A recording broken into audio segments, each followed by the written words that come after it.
Good morning, Kahal Kadosh, Beruchim Abayim to everyone. Today, Friday, the 22nd day of Elul, corresponding to the 8th of September, Erev Shabbat Kodesh Perashiot Nitzavim Bayelech, the last Shabbat of the year.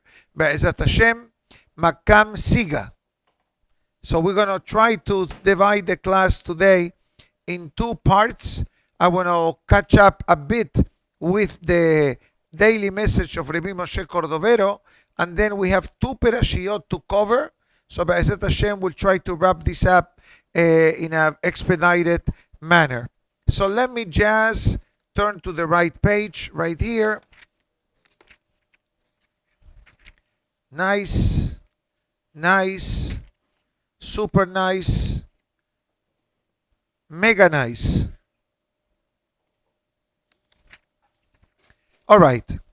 So yesterday we spoke about the power of the mind, and we spoke about how did Moshe Rabbeinu became Moshe Rabbeinu, not only in the aspect of Torah learning, but in the topic of humility.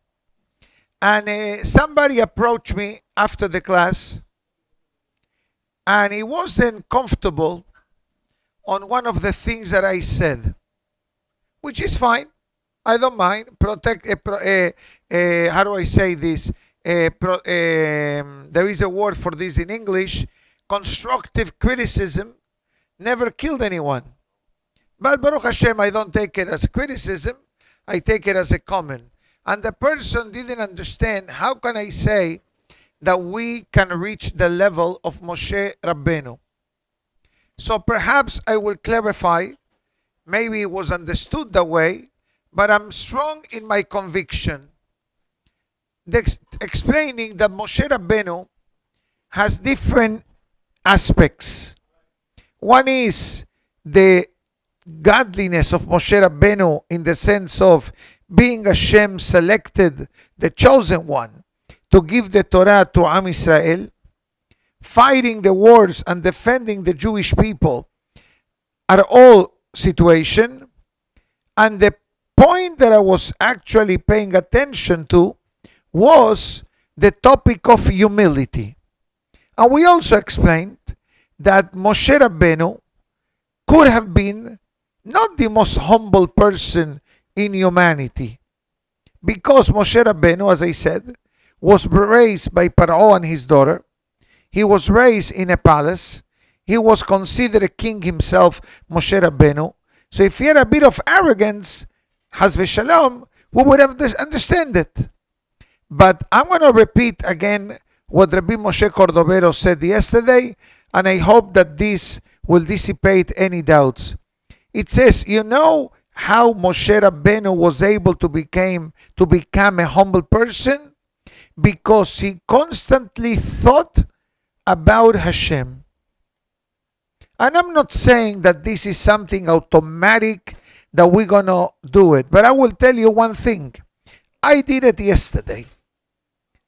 I did it yesterday a few times. No, I need to practice what I'm saying. I'm a good salesman, but I need to make sure that I prove the product. Right? Okay, so I try this. And it's unbelievable. Because if I think about Hashem, so to speak, I'm going to eat in a more proper manner. I'm going to behave in a better manner. I'm going to conduct myself in a better manner, because now I understand, as David HaMelech says, Shiviti Hashem lenagdi tamid. I place God constantly in front of me. You may say, Rabbi, is it really possible to place God constantly in front of you? We should. We should. It's not easy. Okay, don't think that it's easy. Believe me, it's not easy. But once we train ourselves, I did it 3-4 times yesterday. It changed my behavior. And I behave good, for the record. I know you believe me. I try to be nice. I try to be proper, respectful, But when you think about it, you become even more conscientious And that's what the Rabbi Moshe Cordovero says. You know, Moshe Rabbi Cordovero says, you think that Moshe Rabbeinu was born humble? No. I said it yesterday. Look in the Mishnah, introduction to Masechet Kiddushin. Mishnah Yachinu Boaz explains that Moshe Rabbeinu, his natural way of being, he wasn't humble at all. He was a big shot. True. And I'm giving you the mild version, what it says really, the normal reaction of the life of Moshe Rabbeinu. His face did not match his actions. There is a Kabbalistic concept called Chokhmat HaParsuf. You look at the person and you can say or you can tell what kind of personality the person has. We don't go for that. And I know the source what is written. I look at your nails, I look at your nose, I look at your hair, I look at the shape of your face, and I can show you exactly what type of person you are based on the plan from the mold. That's not who you really are. That's not who you really are. It's scary, of course. That's why we don't share this information. If you're going to ask me, Rabbi, I want to see it in writing, I'm not going to tell it to you. Nothing. Nothing. Nothing. Nothing. Nothing. Because you're going to look at a person and you're going to say, aha, you're arrogant, you're cruel. It's the Zohar Kadosh gives the Chokhmat HaParsuf match. Even the nails. Look at the nails of the person. You can tell the natural inclination of their behavior. And that's what happened with Moshe Rabbeinu. And I don't have the book in front of me. It's in a Kolel. But there it says, Moshe Rabbeinu worked on himself. And that's what the Rabbi Moshe Cordovero says. It says if a person works on themselves, they are able to change their personality for the better. That's our goal. Next, I think that I spent a few minutes on this topic. I hope it's clear. And Be'ezrat Hashem will do our best. Now we're going to talk about the face. You wanted to speak about the face? Today's class is about the forehead, the ears, hopefully the eyes, and time allowing, your nose. Sure? Okay? Now, what does it mean, the forehead? So it says, mitzho, your forehead, lo yebo koshi kelal, should not be any kind of hardship. What does it mean? The forehead is your whiteboard. Your image, your x-ray, it's your forehead. What does it mean? So let me read you what it says. במסח צריך שלא יעוז מסחו, כמו שנאמר, ומסח איש זונה, אישה זונה היה לך. Pasuk in Yirmiyah HaNavi. And it says that the mesach, the forehead of the person, certain mekubalim, back then in the days, they were able to look at the forehead of the person because the forehead of the person is where the actions of the persons are written. Sometimes you see Sadiqim, they do this. Rabbeinu Ari says, when you sweat for a mitzvah, take the sweat, rub it in your forehead. This way you clean away the averot. Don't try this at home. But that's what's written in the holy books. And it says, do not show any anger. שימצא בני אדם כועסים. And it's true. If a person is angry, you see reaction in the forehead, in the eyes, between the eyes, in the nose. And all this is forthcoming. Try to be upset. Make an upset face. Look. That's it. That's exactly what we are saying. Look at his face right there. You look happy. That's good. But if God forbid it will be the opposite, everything tenses, everything closes. And it says, Shemesa haratzon hu tamid. It says, but the goodwill on the forehead. And again, we're trying to understand, what does it mean, the forehead? So what about my elbow?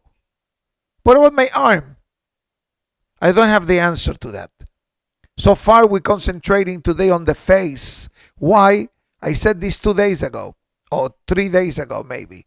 The face of the person is the image of the person's feelings and emotions. The Torah says it at the end of Sefer Bereshit.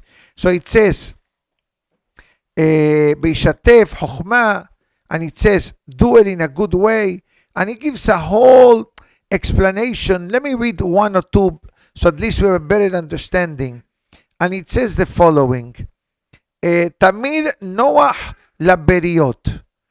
Always, quoting the Mishnah in Pirkei Avot, try to be nice and pleasant to people. As the Mishnah writes in Pirkei Avot, Kol sheruach haberiyot nocha hemenu, ruach hamakom nocha hemenu. I ask you a question.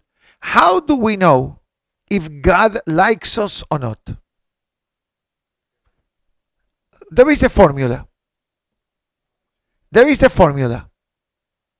The Mishnah writes, if people like you, most likely God likes you.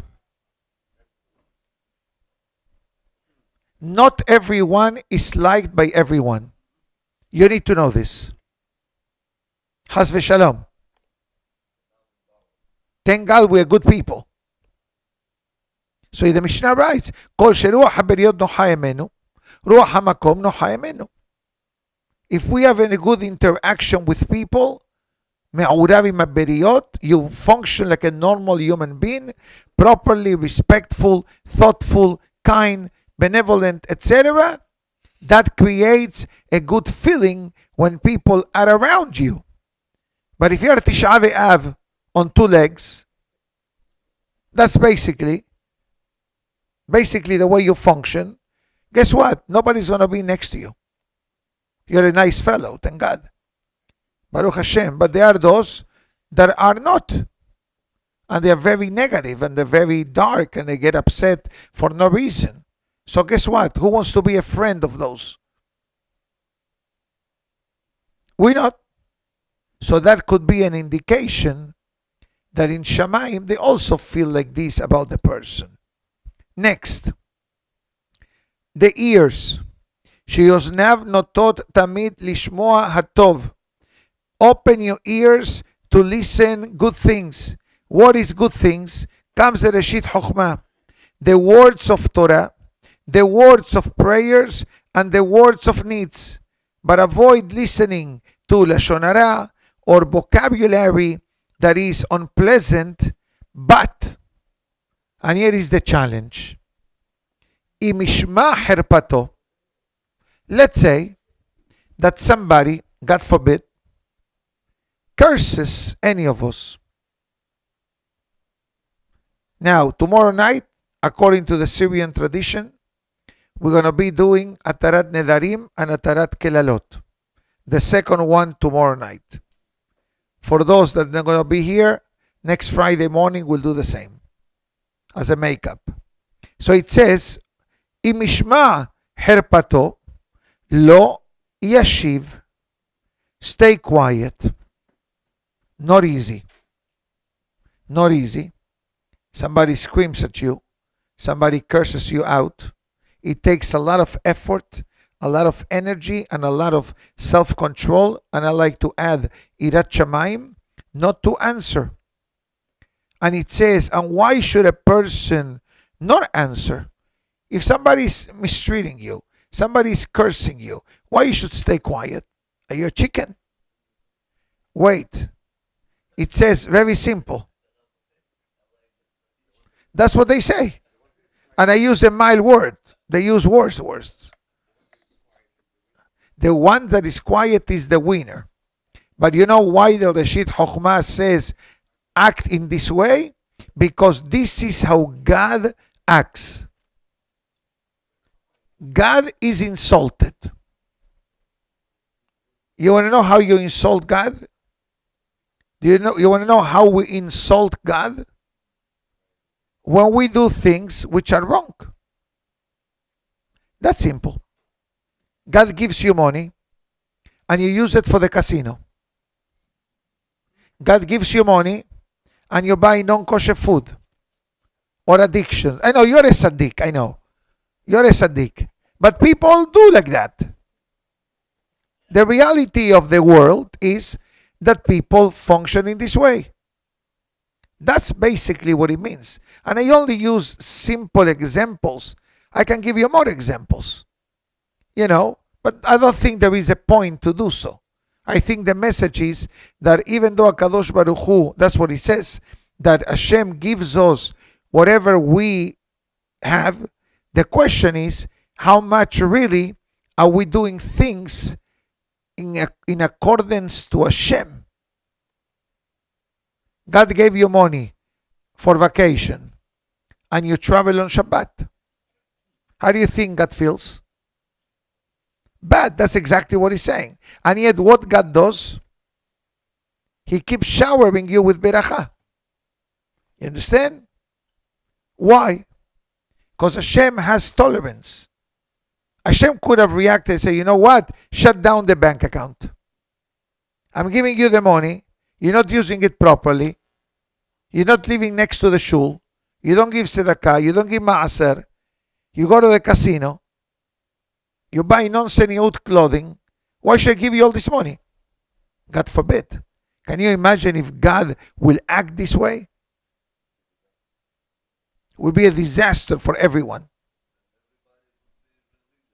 No, everybody will be poor. Okay.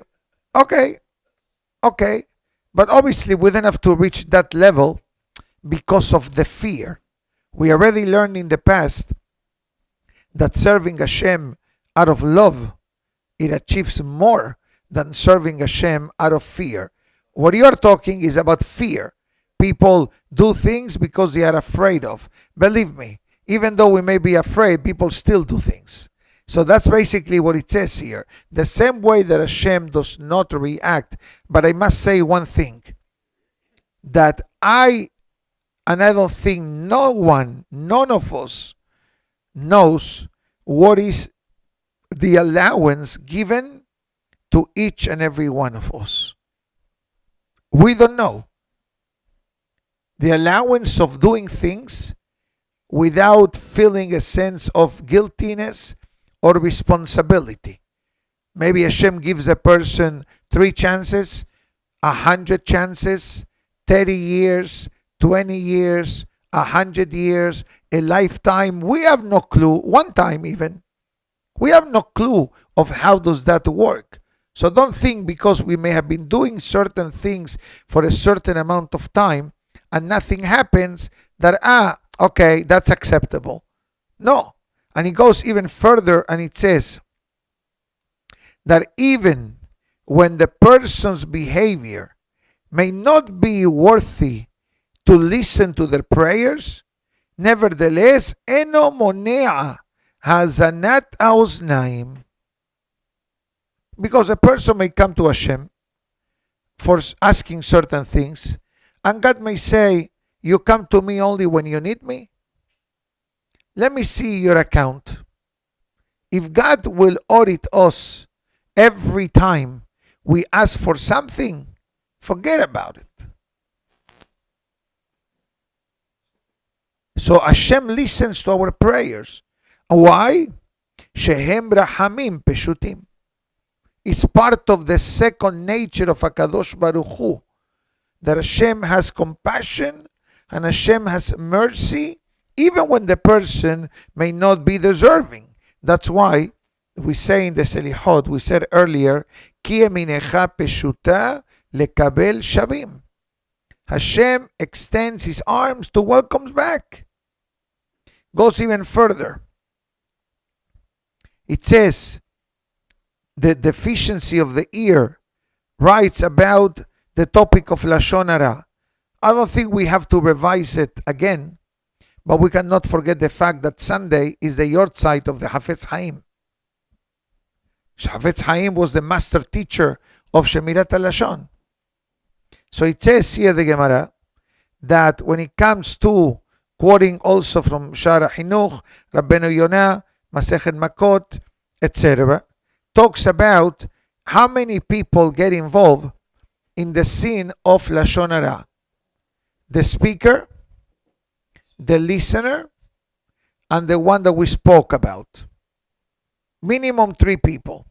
And if it's posted, social media, viral, forget about it. Thousands. More. Goes further. It says, one more thing, it says, Davar Meguneh. Davar Meguneh, it says here clearly, not only the concept of Lashon Hara, but Mosi Shem Ra. There are 2 sins. One is talking the truth, but in a negative way about someone. That's Lashon Hara. Lashon Hara is Emet. Is the truth. You're saying the truth, but you're speaking about a third person. Mosi Shem Ra, it's a false accusation. Defamation. Right? That's a bigger avon. Sheker is lying. Mosi Shem Ra is worse. Because Mosi Shem Ra means defamation of character. You kill the person. Khalas. You said something about the person that was not true, and the person pays the price. So therefore it says clearly, Rabbi Moshe Cordovero, that always train yourself, lishmoa devarim tovim, to listen to good things, to positive things, things which are pleasant, etc. For example, the snake. Here he brings about the snake, the famous snake from Bereshit. What happened to that snake? Short story, the snake, when it was originally created, was completely different than what you see today. What do you see today? Al gechoncha telech.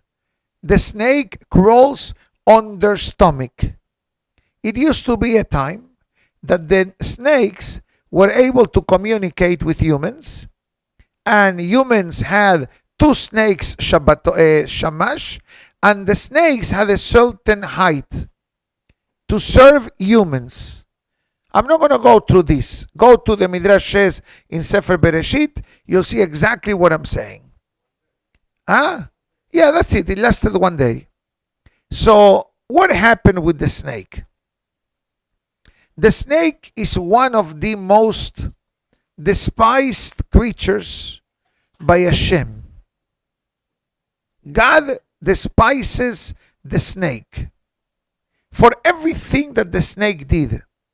But how did God shows disliking to the snake?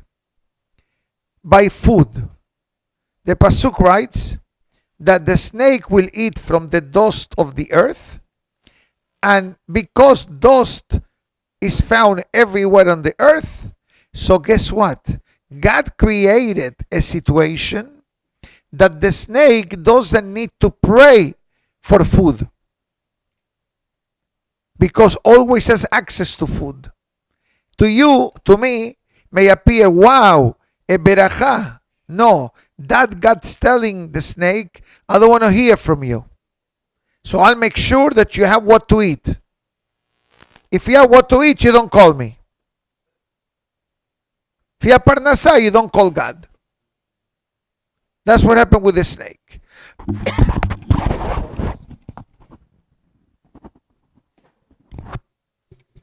One moment. Hello.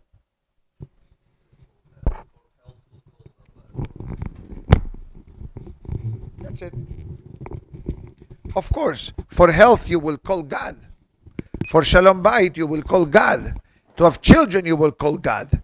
But an animal or a reptile, they may not think in the deepest way that a human thinks. Food. How they say in Spanish, if the stomach is full, the heart is happy. Estómago lleno, corazón contento. Right? That's what they say. So that's what God did to the snake. Why? Not to listen at all to the snake. And there are many things mentioned, but bottom line says, Lishmoa el devarim hatovim. Train yourself to listen to all the good things. Comes Rabino Moshe Cordovero, and it says, what is the snake today?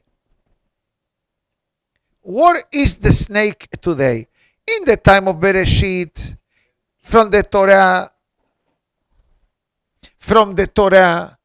we understand. But what is the snake today? He says medicine. I'm not sure if that's an accurate answer.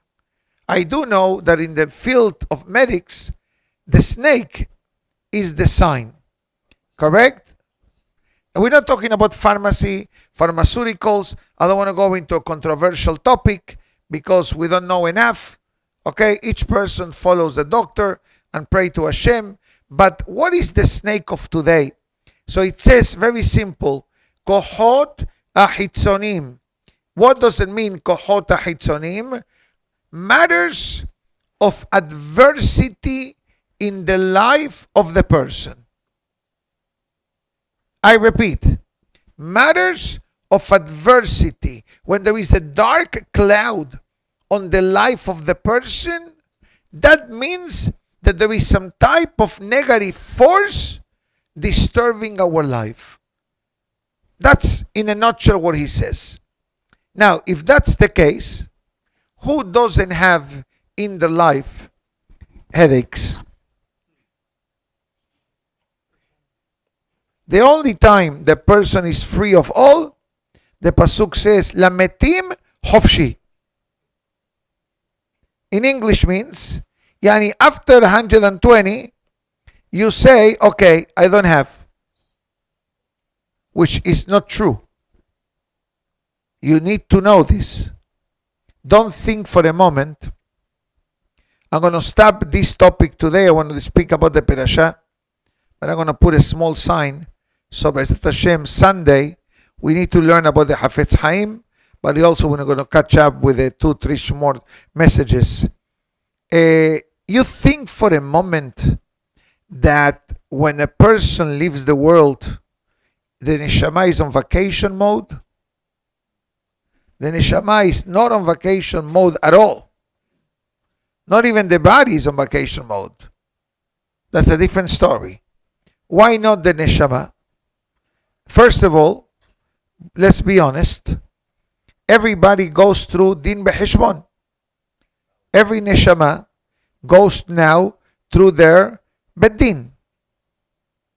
V'shafetu et ha'am mishpat tzedek. Pasuk writes that the nation will be judged properly. I believe it said in the name of the Hatam Sofer that HaKadosh Baruch Hu gives a gift to the neshama that comes back. What is the gift? The gift is who the judges will be. Who is going to judge the neshama? So what Olam does a chesed, and the hachamim who perish, who passed away in the generation where this person lived, they will be the judges. In other words, they don't put Abraham, Isaac, and Yaakov to judge us. They don't put Moshe, Aaron, and David HaMelech to judge us. They don't put Shaul, Shmuel, and Nehemiah and Navi to judge us. You know why they don't do that? Because we will fail. We will fail. Why we will fail? Because their standards are much higher than our standards. And that will not be a fair level of judgment, God says. I'm going to put Hachamim who lived during the lifetime of the person, and it's actually a kindness that Hashem does because they can relate to challenges. Let's say, and I'm going to say something, and I think that I'm accurate in my statement. Imagine yourself, you go to Moshe Rabbeinu now, and he says, Moshe, how do I kasher a microwave? What Moshe Rabbeinu is going to answer you? Chazak u'baruch. What's a microwave? You may say, Rabbi, what do you mean? You're going to tell me that Moshe Rabbeinu doesn't know what a microwave is? I'm telling you, the Gemara says it so. Yemuna had sheyavo Eliyahu. When the Gemara has inconclusive answers, you know what the Gemara says? Tiku. Tiku. What's tiku? Tishbi etares kushiot behavayot. Eliyahu Navi will answer all our questions. Why? Hazak u'baruch. Because Eliyahu Navi has been lingering on the planet Earth for 3,000 years. A bit less. So if there is someone that can relate to us, is Eliyahu Navi. Who else? The Hachamim. Let's say that a person has challenges. I have challenges of parnasa, let's say somebody says. Or I have challenges with internet. Okay?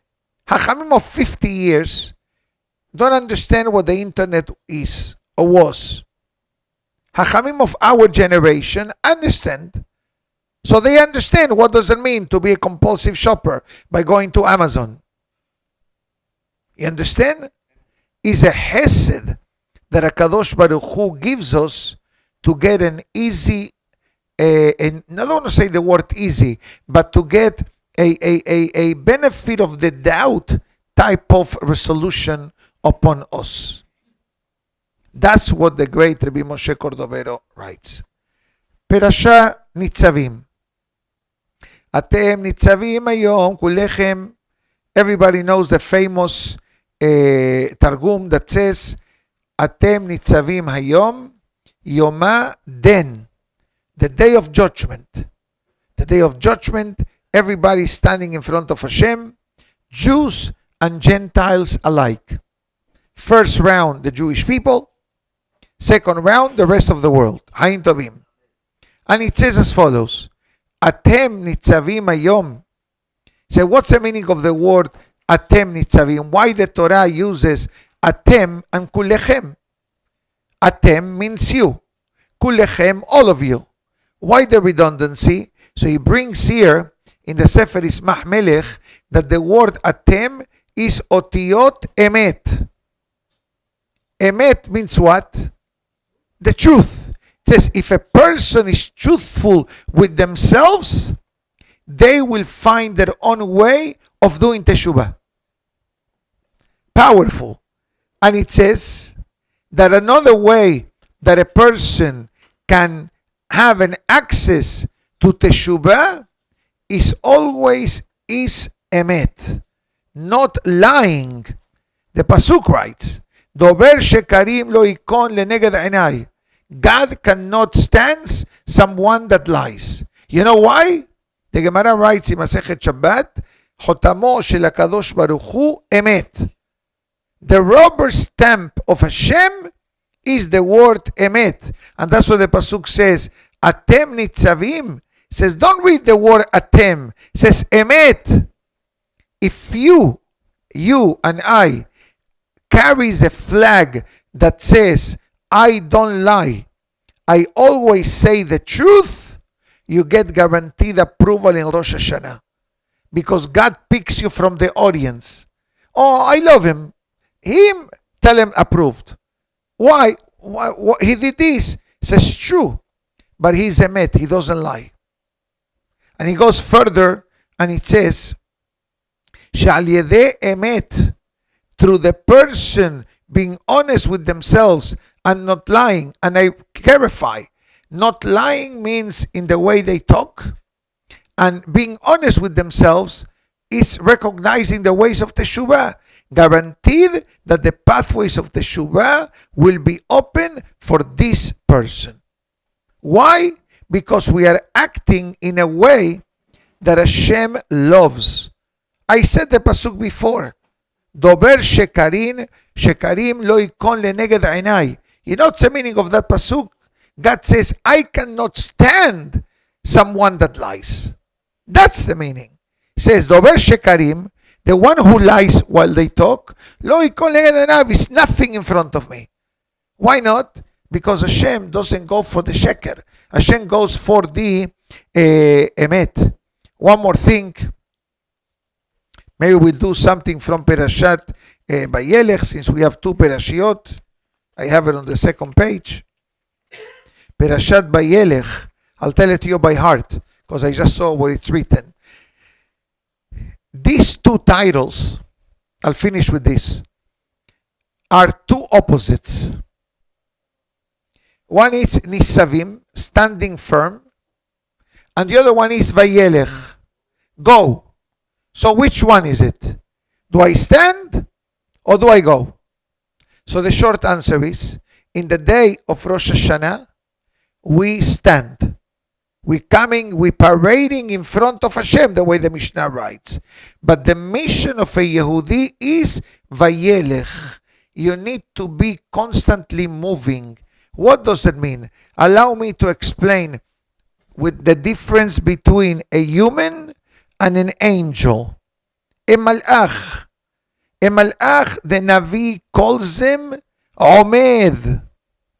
Standing. Doesn't move. What does it mean the malach doesn't move? Very simple. The malach is created for a mission, for a purpose. That's it. They fulfill the mission, go back home. A human is holech. A human, the pasuk says, Benatati lecha mahalechim ben ha'omedim ha'ele. Pasuk from Zechariah Navi. I give you a walking path among those that are stationary. Who is this? Rabbi Yoshua Kohen Gadol. Who were the Omedim? The Malachim. So from here we learn, a person is not a Malach. A person is a human.